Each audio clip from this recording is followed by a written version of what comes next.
ಕುಂಭರಾಶಿ.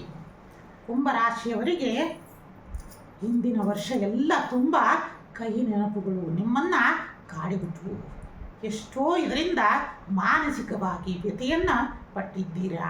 ಆದರೆ ಈ ವರ್ಷದಲ್ಲಿ ಆ ಇಷ್ಟಕಾಮೇಶ್ವರಿಯ ದಯದಿಂದ ಆ ಸಕಲ ಸಂಕಷ್ಟಗಳೆಲ್ಲ ಪರಿಹಾರವಾಗಿ ನಿಮ್ಮ ಮುಖದಲ್ಲಿ ನಗುವಿನ ಕಳೆಯಿಂದ ಆ ಇಷ್ಟಕಾಮೇಶ್ವರಿ ಅನುಗ್ರಹದಿಂದ ಉಂಟಾಗ್ತಾ ಇದೆ ಅಂತನ್ನೋದನ್ನು ಸಹ ತಿಳಿಸುತ್ತಾ, ವಿಶೇಷವಾಗಿ ಕುಂಭರಾಶಿಯವರು ಆದಷ್ಟು ಸಹ ಹಣಕಾಸಿನ ವ್ಯವಹಾರದಲ್ಲಿ ಎಚ್ಚರಿಕೆಯನ್ನು ವಹಿಸುವುದರಿಂದ ಮತ್ತು ಆದಷ್ಟು ಸಹವಾಸದಿಂದ ಸನ್ಯಾಸಿ ಕೆಟ್ಟ ಅಂತಂದೇಳಿ ಅನೇಕ ಗಾದೆ ಮಾತುಗಳು ಸಹ ಇದ್ದಾವೆ. ಆದ್ದರಿಂದ ನಿಮ್ಮ ಜೊತೆಯಲ್ಲಿ ನೀವು ಯಾರ ಸಂಗಡ ಇರ್ತೀರ ಅನ್ನೋದು ಸಹ ಕುಂಭರಾಶಿಯವರದು ಮುಖ್ಯ ಆಗುತ್ತೆ.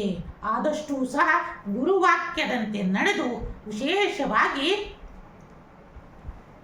ಸಜ್ಜನರ ಜೊತೆ ಕಾಲವನ್ನು ಕಳೆಯುವುದರಿಂದ ವಿಶೇಷವಾದ ಪುಣ್ಯಫಲ ಪ್ರಾಪ್ತಿಗಳು ಸಹ ಉಂಟಾಗ್ತಾ ಬರುತ್ತೆ. ಮತ್ತು ವರ್ಷದ ಮಧ್ಯಭಾಗ ಮತ್ತು ಕೊನೆಯ ಭಾಗದಲ್ಲಿ ಆದಷ್ಟು ಸಹ ಆರೋಗ್ಯದ ಕಡೆ ಕಾಳಜಿಯನ್ನು ವಹಿಸುವುದು ಮತ್ತು ನಿಮ್ಮ ತಂದೆ ತಾಯಿಯರ ಆರೋಗ್ಯದ ಕಡೆ ಕಾಳಜಿಯನ್ನು ವಹಿಸುವುದರಿಂದ ವಿಶೇಷ ಪುಣ್ಯಫಲ ಪ್ರಾಪ್ತಿಗಳು ಸಹ ನಡೀತಾ ಬರ್ತವೆ. ಮತ್ತು ದೇವತಾ ಕಾರ್ಯದಲ್ಲಿ ಆಸಕ್ತಿಯನ್ನು ತೋರುವುದರಿಂದ ಎಲ್ಲ ದೋಷಗಳಿಂದ ಪರಿಹಾರವನ್ನು ಉಂಟಾಗ್ತಾ ಬರ್ತೀರಾ ಮತ್ತು ಭೂಲಾಭಗಳೂ ಸಹ ಉಂಟಾಗ್ತಾ ಹೋಗ್ತವೆ. ಇದರ ಜೊತೆಯಲ್ಲಿ ಇಷ್ಟಕಾಮೇಶ್ವರಿಗೆ ಪ್ರತಿದಿನವೂ ಸಹ ಇಷ್ಟಕಾಮೇಶ್ವರಿಯ ಅಷ್ಟೋತ್ತರ ಶತನಾಮಾವಳಿಯನ್ನು ಪಡೆದು ಅದರ ಆಚರಣೆಯನ್ನು ಮಾಡೋದು, ಗುರುವಿನ ಮಾರ್ಗದರ್ಶನದಂತೆ ಸಕಲ ಮಂತ್ರೋಪದೇಶಗಳನ್ನು ಪಡೆದುಕೊಂಡು ಅದರಂತೆ ನಡೆಯುವುದರಿಂದ ಸಕಲ ಎಲ್ಲ ದೋಷಗಳಿಂದ ಪರಿಹಾರ